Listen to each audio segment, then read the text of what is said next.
लोकतन्त्रका आधार स्तम्भका रूपमा रहेका राज्यका 3वटा अङ्गबीचको सन्तुलन सर्वोच्च अदालतको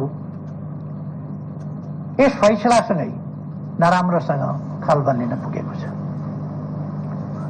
क्षणिक रूपमा यसले कसैलाई हर्षित तुल्याउला, कसैभित्र विजेताको भाव पनि हुर्किएला, तर लोकतन्त्रको मूल्यमा प्राप्त विजय क्षणभङ्गुर र अर्थहीन हुन जान्छ। विगतमा पनि यस्ता विजय उन्माद हामीले देखेकै हौं, तर कालान्तरमा ती खुशीहरू लोकतन्त्र गुम्दाको पीडामा परिणत भएको निकट अतीतको यथार्थलाई हामीले बिर्सन सकेका छैनौं। 2052 सालमा मनमोहन अधिकारीजीले नेतृत्व गरेको सरकार जब अपदस्थ गरियो, त्यसबेला राजनीतिलाई ट्र्याकभन्दा बाहिर लगियो र यसले गम्भीर दुष्परिणाम ल्याउँछ भनेर मैले टिप्पणी गरेको थिएँ। त्यसपछिका घटनाक्रमहरू, दुष्परिणामहरू राजनीतिलाई आफ्नो कोर्समा जनप्रतिनिधि संस्था वा जनता मार्फत त्यसलाई निरूपण हुन नदिएर अन्त लगियो भने कस्तो परिणाम आउँछ भन्ने कुराको दृष्टान्त हामीले पहिले पनि देखेका छौं, भोगेका छौं।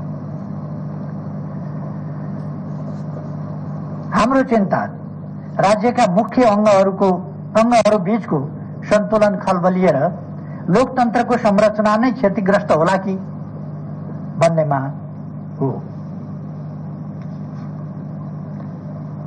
8 दशकभन्दा लामो समयदेखि सञ्चालित नेपालको लोकतान्त्रिक आन्दोलनको एउटा महत्त्वपूर्ण माग पार्टी स्वतन्त्रता र बहुदलीय पद्धतिको स्थापना थियो।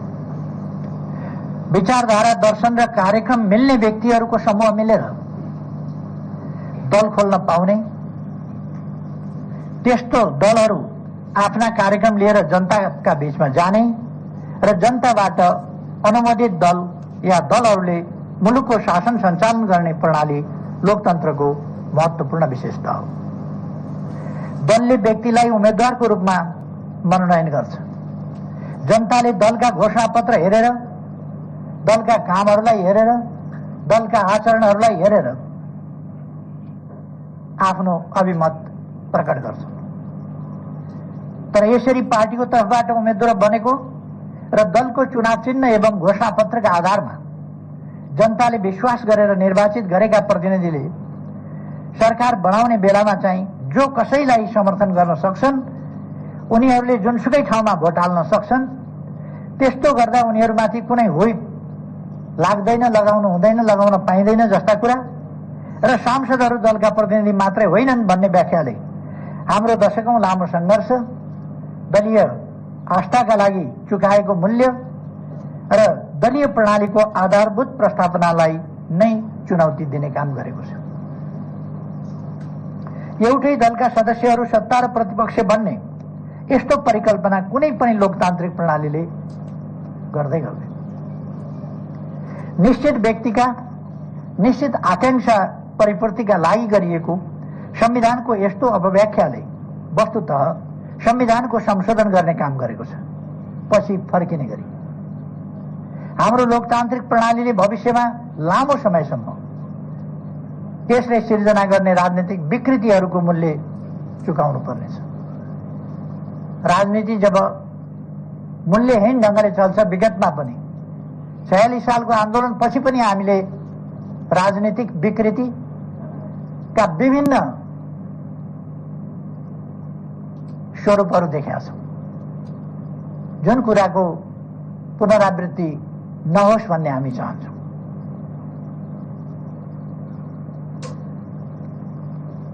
हाम्रो चिन्ता आसन्न राजनीतिक विकृति र यसले सिर्जना गर्ने जोखिम प्रति हो। राजनीतिक प्रश्नहरूको फैसला गर्ने मुख्य जिम्मेवारी दलहरूको हो, सार्वभौम सत्ता सम्पन्न जनताको हो। त्यसैले राजनीतिक प्रश्न जोडिएका मुद्दाहरूमा अदालतको अधिकतम संयमको अपेक्षा गरिन्छ।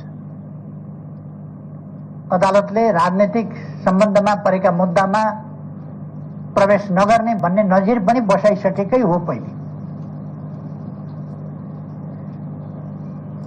अत्यधिक न्यायिक सक्रियता मार्फत प्रत्येक विषयमा हात हालेर अझ कहिले कहिले त सन्दर्भै नभएका, मागै नगरिएका विषयहरूसम्म अगाडि बढेर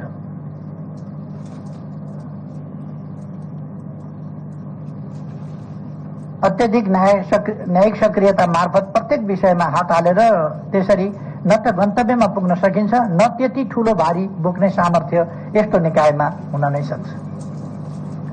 खेल खेल्ने जिम्मेवारी खेलाडीहरूको, तर रेफ्री स्वयंमा गोल गर्ने या खास पक्षलाई जिताउने इच्छा जागृत भयो भने त्यसले जोखिम निम्त्याउँछ। अझ सन्दर्भ नै नउठेका या बादी पक्षले मागदाबी नै नगरेका विषयमा पनि त्यस्ता विषयमा समेत फैसला दिँदा जटिलता मात्रै बढाउँछ। अहिले संवैधानिक नैतिकताको विषय पनि उठाइएको छ। मैले लोकतन्त्रका निम्ति सम्पूर्ण जीवन समर्पित गरेको छु। लोकतन्त्र मेरा निम्ति जीविका होइन, जीवन हो। हाम्रो चिन्ता राज्यका अङ्गहरूको निष्पक्षता, पवित्रता र स्वच्छतामाथि हो। खास प्रश्नमा दोहोरो मापदण्ड अपनाउन पुग्यो। खास फैसलाका बारेमा खास पक्षले हप्तौं अगाडि जानकारी पाउने अवस्था सिर्जना भयो र गरिएका निर्णयहरूको निष्पक्षतामाथि प्रश्न उठ्ने स्थिति बन्यो भने यस्ता संस्थाहरूप्रति जनताको विश्वास ह्रास हुने वा गुम्ने परिस्थिति सिर्जना हुन सक्छ, जुन बहुतै चिन्ताको विषय हो। र हामीले गरिरहेको चिन्ता पनि यही संस्थाहरूको विश्वसनीयतामाथि हो। राज्यका विभिन्न अङ्गहरू, निकायहरू, संस्थाहरूमाथि जनताको विश्वास उठ्यो भने त्यसले जनतामा नैराश्यता पैदा गर्दछ र त्यसका दुष्परिणामहरू भयावह हुन सक्दछ। अदालतको फैसलाका कारण म सरकारबाट बाहिरिनु पर्यो भनेर मैले यी प्रश्नहरू उठाएको होइन। सरकारबाट त म आजभन्दा 5 वर्ष अगाडि पनि यस्तै मध्य बर्खामा बाहिरिएको हो। त्यति बेला परिवेश भिन्न थियो। मैले त्यति बेला पनि भनेको थिएँ, कहिलेकाहीँ जनताको अपेक्षा र संसदीय अङ्कगणितका बीचमा विरोधाभास उत्पन्न हुन्छ। विरोधाभास त्यहाँ मात्रै उत्पन्न हुने रहन्छ। जनताको आकांक्षा र अरू विभिन्न प्रकारका आकांक्षाहरूका बीचमा पनि विरोधाभास पैदा हुने रहेछ।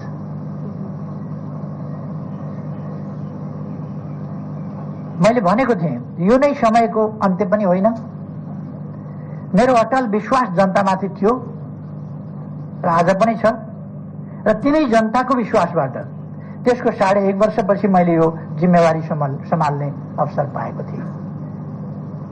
आज फेरि जनताको जनादेशले होइन, सर्वोच्चको परमादेशले। जनताको जनादेश त मेरो पक्षमा थियो, परमादेश शेरबहादुरजीको पक्षमा भयो।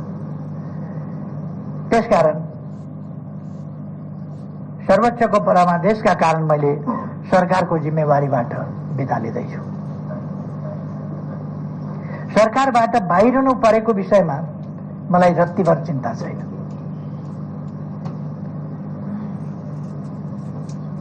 यसकारण पनि चिन्ता छैन कि मैले देश र जनताप्रति सम्पूर्ण निष्ठाका साथ र इमान्दारिताका साथ